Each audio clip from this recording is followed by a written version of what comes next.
Selamat datang di channel Novel Official. Sebelum kalian mendengarkan novel Pesona Pujaan Hati, jangan lupa like, share, and subscribe. Kalau tidak kusentil jantung kalian. Hehehehe. Tanpa lama-lama lagi langsung saja kita masuk di alur cerita novelnya. Bab 6141 sampai bab 6150. Bagi Steve, situasi saat ini bisa diterjemahkan sebagai realisasi yang tiba-tiba. Orang tua itu menderita stroke dan menderita stroke. Tidak peduli seberapa baik dia pulih, pasti akan ada banyak gejala sisa. Yang lebih penting, moralnya akan sangat mempengaruhi. Ini akan mengurangi kemungkinan dia terus memimpin keluarga Rothschild. Oleh karena itu, kini ia dapat langsung mewarisi keluarga ketika ia masuk, dan dapat mengambil alih seluruh urusan keluarga sebagai ahli waris ketika ia pensiun. Dapat dikatakan dia memiliki kekuasaan yang nyata. Oleh karena itu, dia tidak dapat memahami bahwa kata-kata Charlie nyaman atau menyuntiknya. Dia mengira Charlie sengaja menyuruhnya untuk tidak terlalu optimis, berharap dia bisa mengendalikan emosi dirinya dengan lebih baik setelah kembali ke New York. Hasilnya, untuk pertama kalinya, dia benar-benar tersentuh oleh Charlie. Walaupun partner memaksa ini selalu membuat dirinya tidak puas, dia tidak menyangka kalau partner memaksa ini justru melakukannya demi kebaikan dirinya sendiri. Hal ini membuatnya tiba-tiba merasa di dalam hatinya, jika saya memiliki kekuatan dan segera memaksanya dan berbalik melawannya, bukankah Steve, saya, tidak terlalu bagus? Sebenarnya, bagaimana dia tahu bahwa Charlie sama sekali tidak bisa berbohong? Karena Charlie tahu bahwa dia tidak akan pernah bisa membiarkan Howard Rothschild, seekor rubah tua, beristirahat seperti ini. Dia telah memberikan obat mujarab pil kesehatan kepada Helena, dan ia tetap berharap dapat memperoleh berbagai manfaat dari obat mujarab tersebut. Sekaligus menjaga Steve pada posisi pewaris pertama. Jadi, dia berdiri, menamparkan bahu Steve, dan berkata sambil tersenyum, "Steve, bawa putramu. Cepat kembali dan lihat." Helena awalnya ingin berbicara tentang kerjasama antara kedua pihak, tapi sekarang lihat, tidak ada kesempatan untuk saat ini. Tapi jangan khawatir, kamu kembali tidur dulu untuk memenuhi baktimu. Lalu minta Helena untuk pergi ke New York secara langsung. Di satu sisi, dia akan mewakili keluarga kerajaan Nordik untuk mengunjungi lelaki tua itu secara langsung. Dan di sisi lain, dia juga akan menikmati masa depan. Cobalah untuk mendapatkan lebih banyak perhatian dari lelaki tua itu. Lagi pula, dia pergi ke New York karena percakapan Anda lebih spekulatif. Dan Ratu pergi berkunjung secara langsung. Jadi kamu terlihat lebih baik.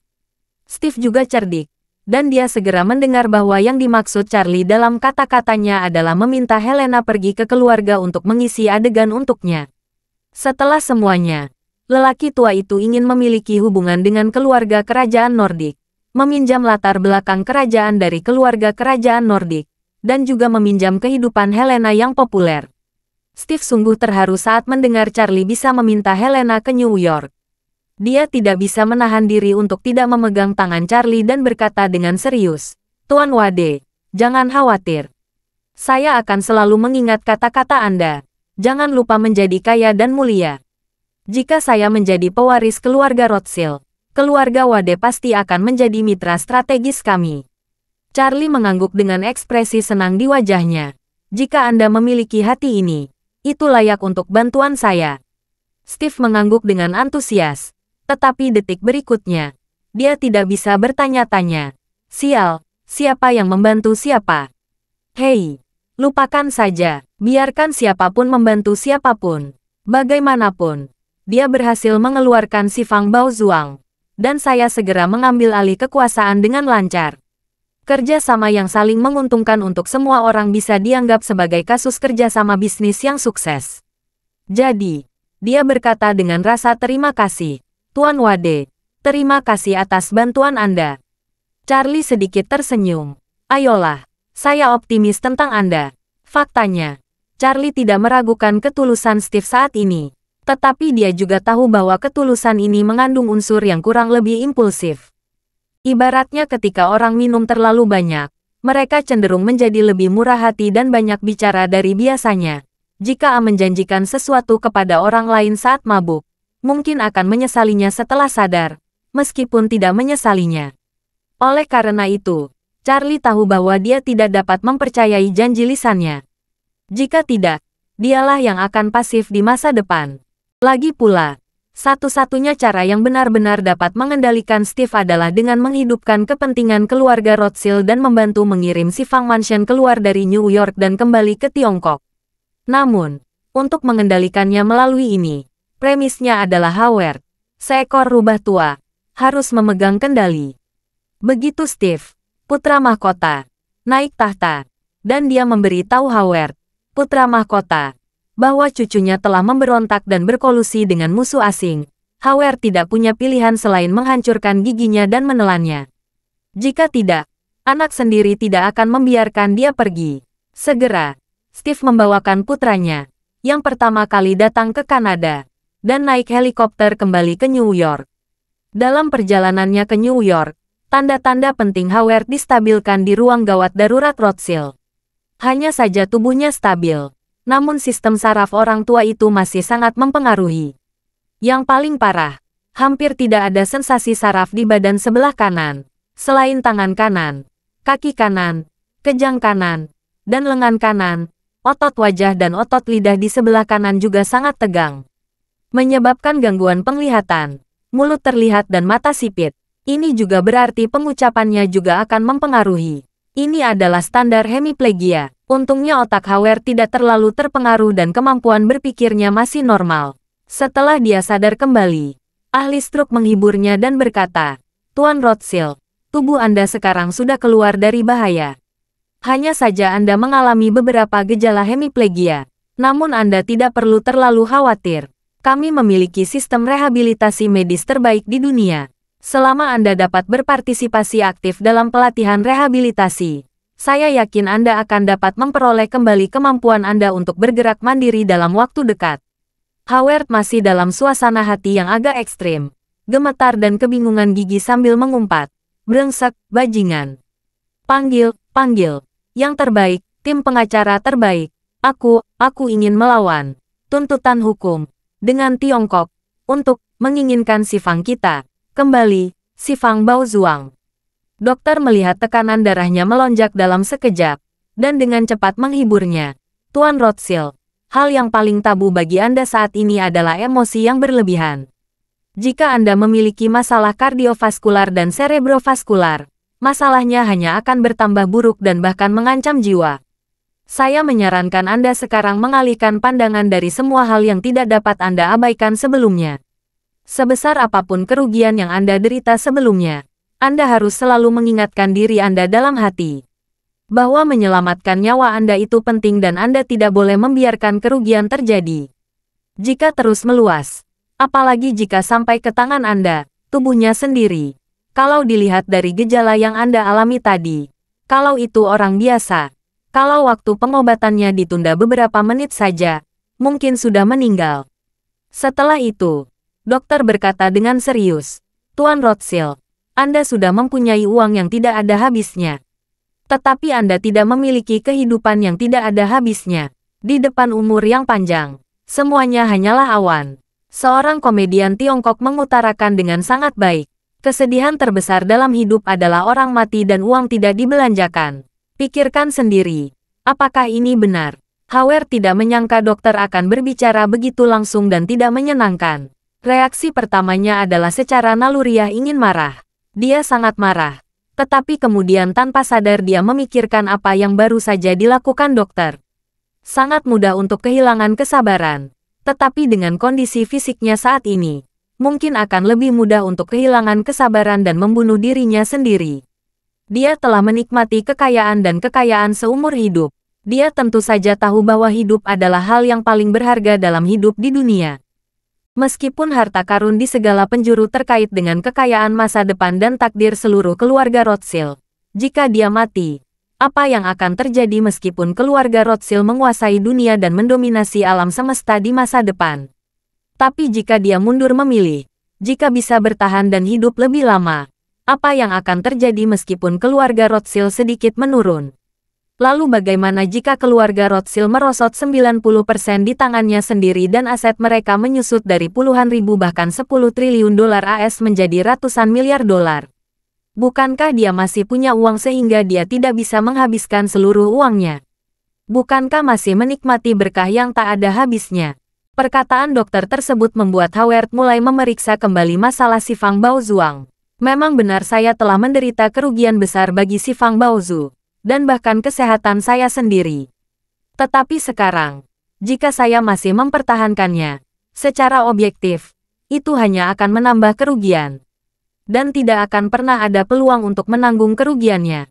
Oleh karena itu, hal yang paling masuk akal saat ini adalah menghentikan kerugian pada waktunya. Semua investasi sebelumnya akan sia-sia. Anda harus memahami dan menerimanya di dalam hati. Selama bisa bertahan dan tidak memperluas kerugian dari hari ini. Beginilah keadaan saat ini. Carilah solusi yang terbaik. Bagaimanapun, dia adalah manajer dari sebuah keluarga papan atas dan ahli modal dalam investasi. Howard menyadari bahwa ada sesuatu yang tidak mungkin, dan dia segera dengan tegas menetapkan konsep menghentikan kerugian pada waktunya. Jadi, dia menelepon putra keempatnya, David, dan mengatakan kepadanya, sampaikan salam kepada semua departemen dan akhiri semua blokade di New York. Mulai sekarang, tak seorang pun boleh membicarakan masalah si Fang Baozuang. Baiklah ayah, David mengangguk dan berinteraksi dengan cepat. Blokade menyeluruh baik laut, darat, dan udara yang diberlakukan di New York oleh berbagai departemen AS dihapus setelah David melakukan panggilan telepon.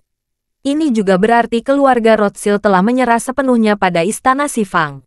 2 jam kemudian, Steve membawa anak Royce dan terbang kembali ke manor keluarga Rothschild setelah perjalanan berdebu.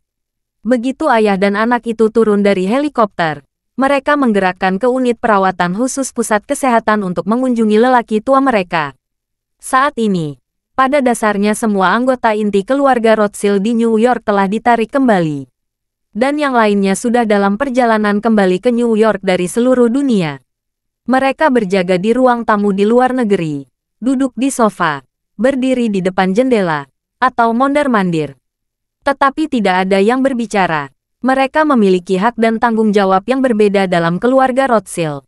Namun saat ini, mereka semua merasakan rasa frustrasi yang sama. Sebagai putra dan cucu Steve, tidak ada satupun dari mereka yang menginginkan Steve mengalami perubahan fisik yang besar.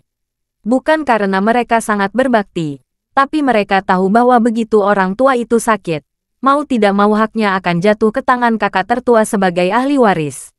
Ketika ayah mereka menjadi kaisar, mereka bisa duduk santai. Tetapi ketika saudara laki-laki mereka menjadi kaisar, mereka tidak bisa tidur sama sekali. Tidak praktis. Saat ini, Steve bergegas masuk bersama Royce. Ketika semua orang melihat ayah dan anak itu datang, mereka semua buru-buru maju ke depan dan memandangnya dengan hormat.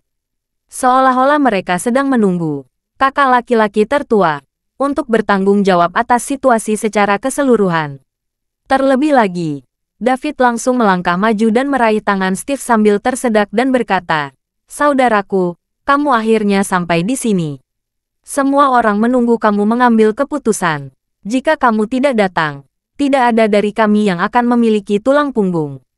Yang lain memarahi David dengan darah di dalam hati mereka. Sial, semua orang ingin menjadi anjing yang mengibas-ngibaskan ekornya dan memohon ampun. Mengapa kamu yang pertama menjulurkan lidah dan menjilatnya?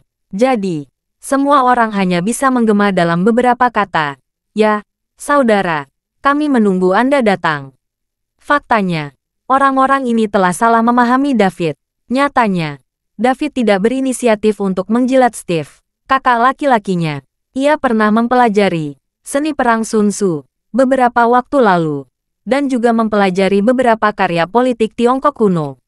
Ia sengaja ingin memanfaatkan kesempatan ini untuk memuji Steve. Pertama-tama, dia mencoba yang terbaik untuk memujinya. Dia membiarkannya melayang. Dan semakin tinggi dia melayang, semakin besar kemungkinan dia melakukan kesalahan. Lagi pula, lelaki tua itu belum mati, dan dia memiliki kekuatan yang besar. Saat ini, jika kakak tertua Steve melakukan kesalahan karena dipuji oleh semua orang, dia mungkin akan dilempar ke istana yang dingin oleh lelaki tua itu. Sebenarnya Daud tidak mau bersaing memperebutkan posisi ahli waris. Dia hanya merasa kelanjutan pemerintahan lelaki tua itu adalah keadaan terbaik bagi putra-putranya yang bukan ahli waris. Jauh lebih baik daripada saudara manapun yang berhasil naik tahta. Ketika Steve melihat begitu banyak saudara mengelilinginya seperti bintang, dia tentu saja merasa sangat bahagia. Dalam beberapa dekade terakhir, setiap orang adalah saudara, dan selalu tidak ada kesenjangan kelas di antara mereka. Sekarang, dia akhirnya akan mengambil langkah penting itu. Mulai sekarang, orang-orang ini bukan lagi saudaranya, melainkan menterinya. Namun, ketika Steve datang, dia sudah diperingatkan oleh Charlie. Dan sudut mulutnya yang tidak dapat ditekan, dan hatinya yang terburu-buru dan bersemangat juga menjadi sangat tenang. Saat ini, dia dipuji oleh semuanya. Meskipun dia mendapat manfaat, tetapi alisnya selalu berkerut, dengan ekspresi cemas dan sedih di wajahnya. Segera, dia menggelengkan kepalanya dengan ekspresi menyakitkan dan berkata, "Kalian idiot harus ingat bahwa kapan saja, ayahku adalah satu-satunya pemimpin keluarga Rothschild. Tulang punggung kita semua, dan seluruh keluarga. Harapan dari keluarga Rothschild." Semua orang yang memuji Steve secara salah tercengang saat ini. Pikiran pertama yang terlintas di benak setiap orang adalah, aduh, Steve saat ini bukan lagi Steve yang mereka kenal. Steve yang sekarang agak menakutkan karena kotanya yang dalam. Dia bisa langsung mengucapkan kata-kata seperti itu. Apakah dia masih manusia? Saat ini, Steve bertanya dengan sangat cemas. Adakah di antara kalian yang bisa memberitahu saya bagaimana keadaan ayah sekarang? Apa yang dikatakan tim medis? Bolehkah saya masuk mengunjungi orang tua itu? Setelah beberapa pertanyaan, Steve menanyakan pertanyaan cepat, keras, dan emosional. Di telinga saudara-saudara lainnya, rasanya seperti tentara Inggris di Perang Dunia I mendengar deru gila senapan mesin berat Maxim Jerman dengan hampir 1000 peluru per menit. David yang paling panik. Dia benar-benar tidak menyangka semua orang akan memuji Steve. Namun Steve sama sekali tidak mau menerima hal tersebut. Bukan saja dia tidak menerima trik ini, tapi dia tiba-tiba melakukan serangan balik. Selama lelaki tua itu mendengar tembakan cepatnya dari Maxim, menurut lelaki tua itu berarti dia dan saudara-saudaranya yang lain mengabaikan lelaki tua yang terbaring sakit itu dan malah segera menjilat kakak tertuanya, Steve. Bukankah ini berarti mencuri ayam tetapi kehilangan nasi? Tepat ketika David tidak tahu bagaimana harus merespons, pintu unit perawatan khusus tiba-tiba terbuka, dan seorang dokter keluar dan berkata, "Tuan Steve Rothschild, ayahmu ingin bertemu denganmu." Steve mendengar ini. Setelah mengatakan ini, dia bahkan lebih bersemangat dan berpikir dalam hati, "Bagus, sepertinya orang tua itu mendengar apa yang baru saja saya katakan." David tampak frustrasi. Jika dia tahu ini akan menjadi akibatnya, dia akan memukulinya sampai mati. Dia tidak akan memuji kakak ini juga. Segera, Steve melangkah ke bangsal dan melihat ayahnya di ranjang rumah sakit yang sudah memiliki kemiripan dengan Hawking. Howard baru saja berada di ranjang rumah sakit ketika dia mendengar kebisingan di luar dan sangat puas dengan kinerja Steve. Di dunia ini, hampir semua pemimpin keluarga puncak memiliki mentalitas kontradiktif dan kompleks yang sama ketika menghadapi ahli waris pilihannya. Di satu sisi, dia sangat ingin mewariskan jabatan kepala keluarga kepadanya di masa depan. Namun di sisi lain, dirinya tidak ingin dia sukses terlalu dini, dan ingin menundanya selama mungkin. Selain itu, dirinya tidak ingin dia menunjukkan kegembiraan dan harapan apapun untuk mewarisi posisi kepala keluarga. Dan tidak ingin dia berperilaku sombong sebelum mewarisi posisi kepala keluarga. Jika Steve berani mengikuti pujian adik-adiknya dan mengucapkan kata-kata sopan di luar, Howard akan sangat marah dan penuh amarah serta ketidakpuasan terhadapnya. Untungnya, kinerja Steve melebihi ekspektasinya dan menurutnya sempurna. Steve memiliki seorang ahli yang membimbingnya dari belakang. Jadi ketika dia memasuki bangsal dan melihat Howard di tempat tidur, ekspresinya sangat sedih. Dengan berlinang air mata, dia segera berjalan ke ranjang rumah sakit dalam beberapa langkah.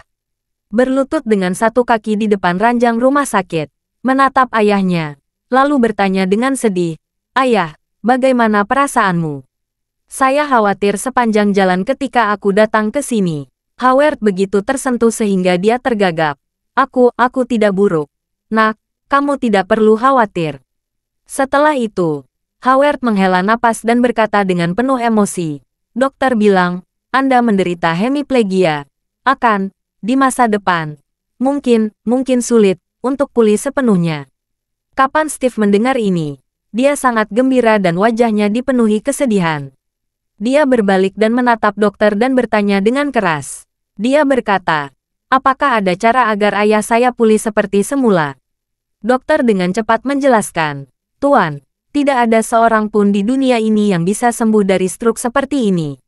Apalagi ayah Anda sudah berusia 80 tahun lebih. Bahkan pemain sepak bola berusia 20 tahun pun tidak bisa pulih sepenuhnya setelah cedera. Steve menanggapi dengan keras. Saya tidak peduli metode apa yang Anda gunakan. Anda harus mencoba yang terbaik untuk membantu ayah saya pulih. Kami, keluarga Rothschild, tidak dapat hidup tanpa bimbingannya. Ketika Howard mendengar kata-katanya, dia merasa sangat nyaman. Seperti berjalan di tengah angin dan salju di musim dingin. Dan seseorang memasukkan cangkir panas ke dalam pelukannya. Jadi, dia berkata kepada Steve, tidak, jangan mempermalukan dokter. Jangan mempermalukan dokter. Aku, kali ini, mungkin benar-benar ingin, untuk. Ketika Steve mendengar ini, dia segera memegang tangan ayahnya tanpa menunggu dia mengatakan apapun. Lalu berkata dengan mata merah, Ayah, jangan khawatir. Kamu akan berumur panjang. Saya akan mengundang para ahli stroke dari seluruh dunia untuk datang ke New York. Dengan berkonsultasi dengan Anda, suatu hari Anda akan bisa mendapatkan kembali gaya Anda yang dulu. Howard tersenyum gemetar dan sedikit mengangguk. Kemudian, dia menghela napas dan melanjutkan. Saya berencana untuk pensiun. Steve, mulai sekarang, Rothschild, masa depan keluarga Rothschild, hanya, aku serahkan semuanya padamu. Aku serahkan padamu untuk mengambil alih. Steve sangat gembira di dalam hatinya, dan sudut mulutnya hampir terangkat, muncul tak terkendali. Tapi kemudian dia memikirkan ajaran sungguh-sungguh Charlie, dan dengan cepat menundukkan kepalanya untuk mencegah Howard melihatnya. Dengan ekspresi di wajahnya, dia berkata dengan sedih dan marah, Ayah, aku belum siap. Dan keluarga Rothschild tidak bisa segera kehilangan kepemimpinan Anda. Anda harus fokus pada pemulihan terlebih dahulu. Dan kami akan menunggu sampai Anda pulih. Howard menggelengkan kepalanya. Saya tidak ingin membiarkan orang luar melihat siapa aku sekarang. Jadi, kamu datang untuk mengambil alih kelasku dan memimpin keluarga Rothschild untuk melanjutkan bergerak maju. Mendengar ayah orang tuanya mengucapkan kata-kata tersebut dengan susah payah, jantung Steve sudah berdebar kencang karena gembira. Meskipun dia telah dimanipulasi oleh Charlie dan dipaksa untuk menjaga ayah dan keluarganya dalam 2 hari terakhir, pada saat ini, dia tidak bisa menahan diri untuk tidak ingin berteriak, Charlie luar biasa. Segera, dia menghela napas dalam hatinya. Charlie benar-benar hebat. Arah perkembangan semuanya hanya berkembang sesuai dengan naskah Charlie. Saya membantu mengirim si Fang Baozuang kembali ke Tiongkok. Begitu berita itu keluar, ayah saya jatuh sakit dan kehilangan nyawanya. Untuk terus mengurus keluarga, beberapa saudara dan cucu lainnya juga kehilangan kesempatan untuk memberikan kontribusi dalam kejadian ini. Sebagai anak tertua dan pewaris asli keluarga, tentu saja saya mengambil alih menjadi juru mudi keluarga. Apa itu kesempurnaan? Ini benar-benar sempurna. Jika anakku bisa setengah terbaik Charlie, aku akan puas. Steve menghela napas dalam hatinya, dan berkata kepada Howard dengan wajah penuh hormat, Ayah, kalau begitu kamu sudah sembuh dulu. Saya akan berpikir baik dengan para dokter, membicarakan rencana rehabilitasi terbaik, dan seolah-olah memulai pelatihan rehabilitasi sesegera mungkin. Howard sangat puas dengan kinerja Steve. Keluarga kaya itu kejam sekali. Ketika terkena penyakit itu, anaknya mendapat rejeki yang sangat besar. Semakin sering hal ini terjadi, semakin mudah pula seorang ayah merasa tidak puas bahkan membenci anaknya sendiri. Tapi Steve sempurna sejak dia masuk ke pintu. Dia memiliki hati nurani, berbakti, pemahaman umum, dan pemahaman tentang situasi secara keseluruhan. Tetapi dia tidak dapat melihat kegembiraan atau kegembiraan apapun di dalam dirinya. Ketika seorang anak laki-laki dapat melakukan ini, sang ayah tentu saja sangat senang. Dan hal itu kebetulan berada pada tahap sensitif ini. Jadi, Howard mengangguk sedikit dan berkata kepadanya, "Kamu, silakan beritahu semua orang. Besok, akan ada pertemuan di ruang konferensi nomor 1 jam 10 besok pagi. Kemudian, saya akan mengumumkan kepada dunia bahwa kamu, Steve Rothschild, akan menjadi patriark yang baru dari keluarga Rothschild." Steve berkata dengan hormat, "Semuanya akan dilakukan sesuai dengan pengaturan ayah. Saya hanya memiliki satu keinginan. Ayah sembuh secepat mungkin. Segala sesuatu yang lain tidak penting." Setelah mengatakan itu, Steve juga tahu bahwa pernikahan yang sempurna akan terjadi. Saat tampil, dia harus bisa menarik dan melepaskan dengan bebas. Dia tidak boleh kecanduan akting dan menimbulkan tenaga yang berlebihan.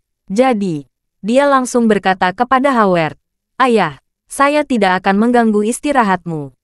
Dokter, tolong atur ahli terkait. Jika mereka tidak ada di sini, mintalah mereka mempersiapkan pertemuan secara online. Kita akan ada pertemuan 10 menit lagi." Dokter juga mengetahui bahwa Steve di depannya akan menjadi kepala keluarga Rothschild mulai besok. Dia mengangguk tanpa berpikir dan berkata, "Baiklah, Tuan Muda, saya akan membuat pengaturannya sekarang." Steve hendak pergi. Howard berhenti dan bertanya, "Ya, benar, kamu pergi ke Kanada. Kali ini untuk berbicara dengan wanita Nordik Utara, Ratu Helena. Bagaimana?" Steve dengan cepat berkata, "Ayah, kami sudah berbicara dengan Helena. Dan sikapnya terhadap kita masih sangat ramah. Berbeda dengan keluarga kerajaan lain di Eropa yang menginginkan uang kita tetapi tidak ingin berbicara dengan kita lagi. Jelas sekali terlibat." Setelah mengatakan itu, Steve menambahkan, "Ngomong-ngomong, Helena mendengar bahwa kamu sakit. Dia juga mengatakan bahwa dia akan datang mengunjungimu secara langsung setelah menyelesaikan masalah di Kanada. Jika dia datang, haruskah saya menemukan alasan untuk menolak?" Howard menghela napas dan berkata, Saya, seperti ini, cepat atau lambat, saya tidak bisa menyembunyikannya. Jadi, biarkan saja dia datang. Baiklah, aku akan mencobanya. Lihat apakah aku bisa. Dapatkah itu memfasilitasi ekosistemnya? Menikah dengan Royce, jika bisa. Lalu lagi, tidak ada yang lebih baik. Seluruh keluarga Rothschild selalu memiliki mimpi kerajaan. Namun sebelum berakhirnya Perang Dunia II, antisemitisme sudah merajalela di seluruh dunia. Meski mereka bisa melindungi diri dan kekayaannya dengan baik, namun sangat sulit bagi mereka untuk berkembang secara mendalam dengan keluarga kerajaan Eropa. Sikap keluarga kerajaan terhadap mereka adalah, "Anda harus memberi kami uang. Apakah kamu ingin menikah dengan kami? Keluar dari sini." Meski tidak begitu langsung setelah Perang Dunia II, namun gagasan intinya tetap sama. Hanya saja setiap orang sudah menjadi beradab. Mereka tidak akan terlalu kejam saat meminta uang, dan tidak akan begitu kejam saat menolak. Saat ini Helena sangat proaktif bahkan datang dari Kanada untuk mengunjunginya. Keluarga kerajaan pasti punya pertimbangan tersendiri dalam melakukan sesuatu. Hal ini menunjukkan bahwa keluarga kerajaan Nordik setidaknya berharap bisa melangkah lebih jauh dengan keluarga Rothschild. Steve tahu bahwa dia akan secara resmi mengambil alih keluarga. Helena datang ke sini saat ini pasti akan menambah kilau di wajahnya. Dia segera berkata, "Ayah, saya akan menghubungi Ratu Helena nanti dan melihatnya." "Itu tergantung waktunya." Howard mengangguk.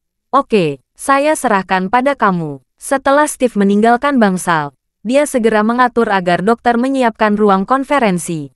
Dia sendiri masuk ke sebuah ruang kosong. Setelah menutup pintu, dia menelepon Charlie. Panggilan itu tersambung, dan suara Charlie terdengar. "Steve, apakah kamu sudah bertemu ayahmu?" Ya, Steve berkata dengan rajin. "Tuan Wade, kamu benar-benar pandai meramalkan sesuatu, ayah." Dia mengatakan bahwa dia akan memanggil semua anggota langsung keluarga besok dan mengumumkan bahwa saya akan mengambil alih sebagai kepala keluarga. "Tuan Wade, ini semua berkat Anda." Charlie tersenyum kecil dan berkata, "Sama-sama, semuanya baik-baik saja, dibayar dengan usahamu sendiri." Jangan lupa perjanjian yang kamu dan aku buat sebelumnya, Steve. Steve berkata dengan cepat. Jangan khawatir, Tuan Wade. Mulai sekarang, saya tidak akan ragu untuk melakukan apapun yang Anda minta kepada saya untuk melakukannya. Meskipun Steve mengatakan ini, dia juga memiliki kekhawatirannya sendiri di dalam hatinya. Selama dia kokoh di posisi pemimpin klan, dia tidak perlu lagi khawatir dimanipulasi oleh Charlie. Jika Charlie berani mengajukan permintaan yang membuatnya tidak puas, dia akan langsung berselisih dengannya. Namun, sekarang adalah masa kritis ketika dia akan mengambil alih keluarga. Dan tidak ada yang salah jika dia setuju. Setelah mengatakan itu, dia bertanya lagi kepada Charlie. Ngomong-ngomong, Tuan Wade, saya juga ingin meminta Anda untuk bertanya kepada Ratu Helena. Katakan padanya. Ayah saya juga berharap untuk bertemu dengannya. Mari kita lihat jam berapa yang tepat untuknya. Aku akan bersiap terlebih dahulu. Charlie tersenyum dan berkata, tentu saja. Lebih cepat lebih baik untuk hal semacam ini. Jika Helena pergi ke sana lebih awal, ayahmu pasti akan lebih puas denganmu. Steve berkata sambil tersenyum. Anda benar. Ayah saya sangat mementingkan masalah ini. Tuan Wade, mengapa Anda tidak repot-repot? Charlie bertanya sambil tersenyum. Ngomong-ngomong, apakah ayahmu berencana mengumumkan secara resmi bahwa kamu akan menggantikan kepala keluarga? Steve berseru. Besok pagi tepat pukul 10. Setelah pengumuman resmi secara internal pada pukul 10, ayahku akan mengumumkan keputusan tersebut kepada dunia luar. Saat itu, aku akan benar-benar stabil. Charlie tampil, lalu berkata sambil tersenyum. Oke. Biarkan Helena pergi ke sana besok pagi. Biarkan dia bertemu dengan lelaki tuamu terlebih dahulu. Dan kemudian biarkan dia menyaksikan suksesimu sebagai patriark klan, yang bisa dianggap sebagai pujian bagi Anda. Steve berkata dengan gembira. Bagus sekali, Tuan Wade. Terima kasih banyak. Charlie berkata dengan santai. Lihat, mengapa Anda begitu sopan kepada saya? Katakan saja pada lelaki tua itu. Helena akan berada di sana pukul 9 besok pagi. Tiba di keluarga Rothschild tepat waktu. Tetapi Helena memiliki status khusus sekarang. Jadi sebaiknya jangan pergi ke sana secara umum. Anda harus mengatur helikopter untuk datang ke Kanada besok pagi untuk menjemputnya. Tidak masalah. Steve setuju dengan semangat. Dia berkata tanpa henti. Saya pribadi akan naik helikopter untuk menjemput Yang Mulia Ratu besok pagi. Setelah itu, dia bertanya dengan sopan, Tuan Wade, apakah kamu akan ikut dengan kami?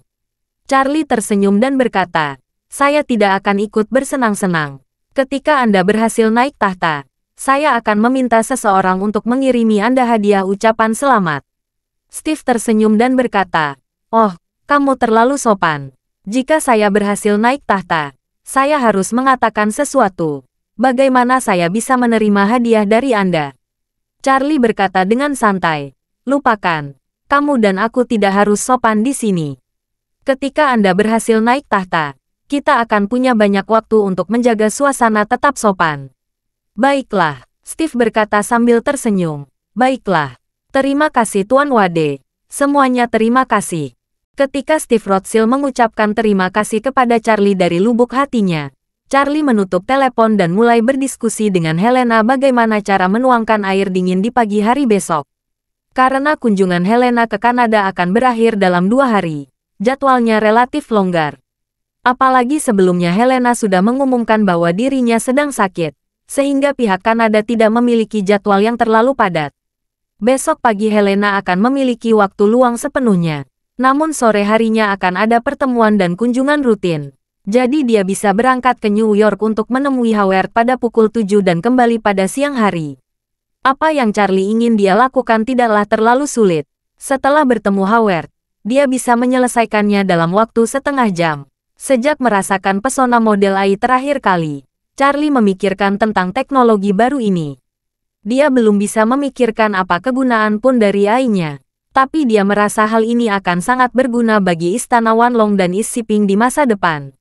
Bahkan dalam pertarungan kecerdasan dan keberanian dengan perkumpulan penghancuran King di masa depan, hal itu seharusnya dapat memainkan peran yang cukup besar.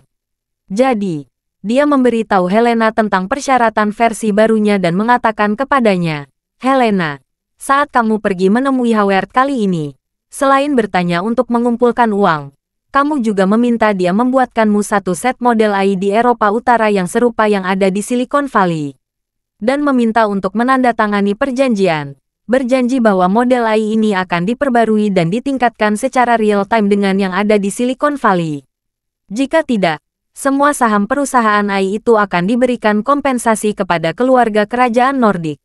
Helena berkata tanpa berpikir, "Baiklah Tuan Wade, saya akan menjelaskannya besok." Setelah mengatakan itu, Helena bertanya lagi, "Tuan Wade, bagaimana kalau model AI ini aku serahkan kepadamu kalau begitu?"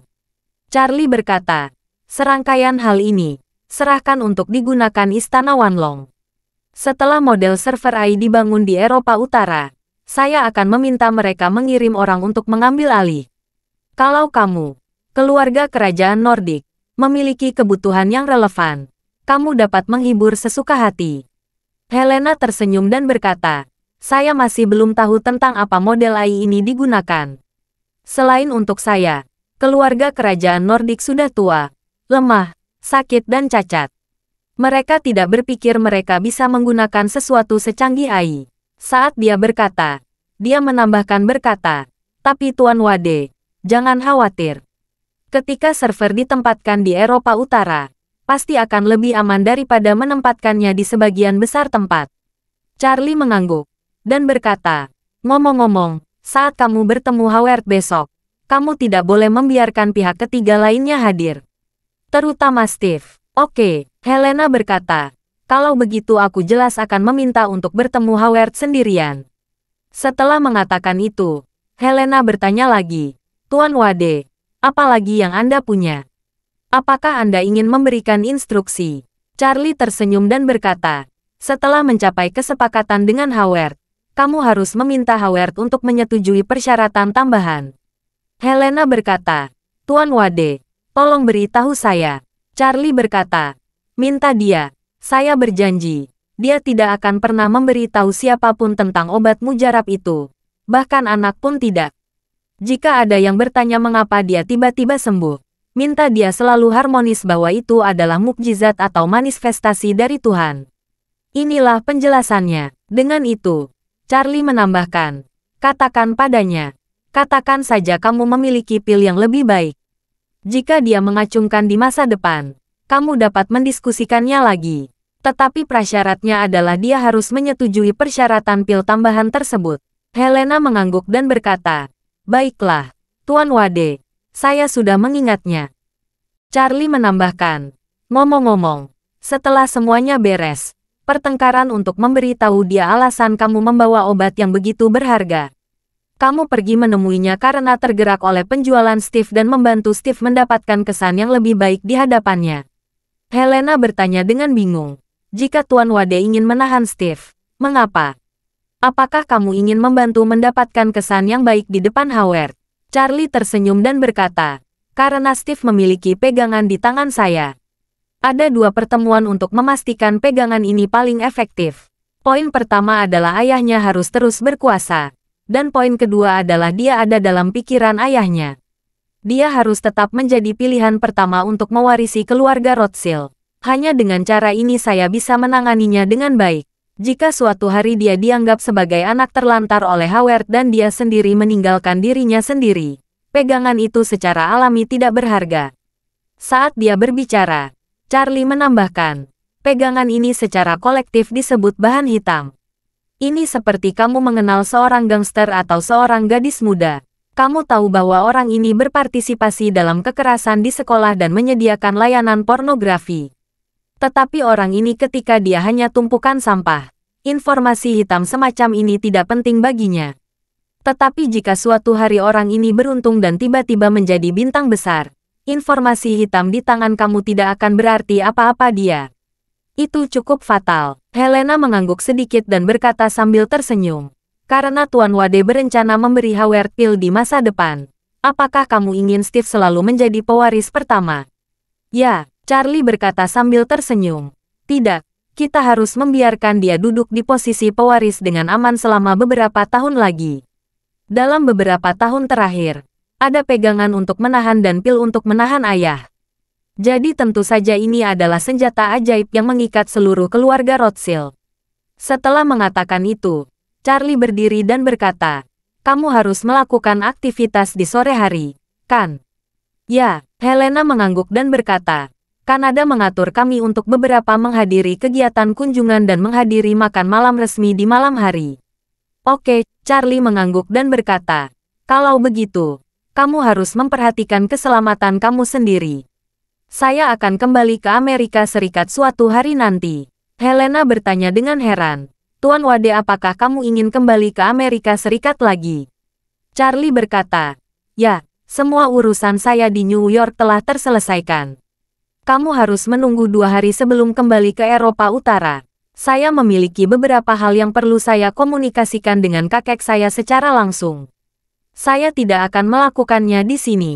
Saya sudah lama tinggal." Setelah mengatakan itu, Charlie berkata lagi, "Keselamatan Paman Kole harus dipercayakan kepadamu. Saya akan meminta Istana Wanlong membantu secara diam-diam, yang juga dapat memberikan sedikit perlindungan lebih." Helena berkata tanpa ragu-ragu, "Ya, jangan khawatir, Tuan. Saya pasti akan mengirim Tuan Kole ke Tiongkok dengan selamat." Charlie mengangguk dan berkata, "Untuk besok, saya harap kamu sukses sebelumnya." Setelah mengucapkan selamat tinggal kepada Helena, Charlie pergi menemui Raymond lagi dan menemuinya di kamar. Charlie memberitahu Raymond tentang pengaturannya yang akan datang. Dia berkata dengan sangat meminta maaf, "Paman Kole, saya tidak akan menemani kamu ke Eropa Utara kali ini. Helena akan mengatur segalanya." Raymond berkata dengan hormat, "Terima kasih Tuan Wade. Kamu pasti sibuk dengan urusanmu. Setelah saya tiba di Aurus Hill, saya akan pergi dan melaporkan ke Tuan Muda sesegera mungkin." Charlie mengangguk sedikit dan berkata, "Kali ini Paman Kole kembali ke Tiongkok, semuanya akan dimulai lagi.